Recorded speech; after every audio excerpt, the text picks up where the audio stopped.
નમસ્કાર મિત્રો, જે લોકોએ મારી ચેનલને સબસ્ક્રાઇબ કરી છે અને જેમને સબસ્ક્રાઇબ નથી કરી પરંતુ મારા વિડીયો જોવે છે, કોમેન્ટ કરે છે, લાઇક કરે છે, શેર કરે છે, દરેકનો ખૂબ ખૂબ ધન્યવાદ। આજનો ટોપિક છે મિત્રો, ફ્રીજની અંદર જે લોટ મૂકવામાં આવે છે અને પછી એમાંથી ભાખરી કે રોટલી બનાવવામાં આવે છે તો એનાથી આપણને કેટલું નુકસાન થાય છે। આજે આપણે જોઈએ કે ફ્રીજની અંદર જ્યારે લોટ વધે છે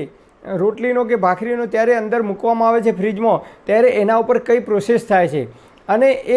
એ લોટને ફરીથી આપણે ઉપયોગ કરીએ છીએ રોટલી કે ભાખરી બનાવવા માટે તો આપણા શરીરમાં એનાથી કયા કયા રોગ કઈ બીમારીઓ થાય છે એની ચર્ચા આજે આપણે આ વિડીયોની અંદર કરીએ। ઘણીવાર આપણે જોઈએ તો મોટાભાગની બહેનો બપોરે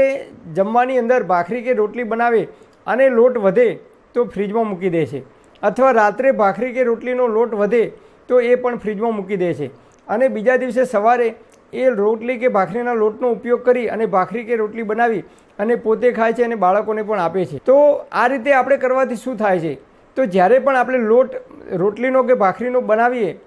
ત્યારે એ તાજો હોય છે અને એ લોટને જ્યારે ફ્રીજમાં મૂકવામાં આવે છે ત્યારે ફ્રીજની અંદર રહેલો CFC નામનો જે ગેસ છે એ ગેસની અસર એ લોટ ઉપર થાય છે અને એના કારણે રાસાયણિક પ્રક્રિયા થાય છે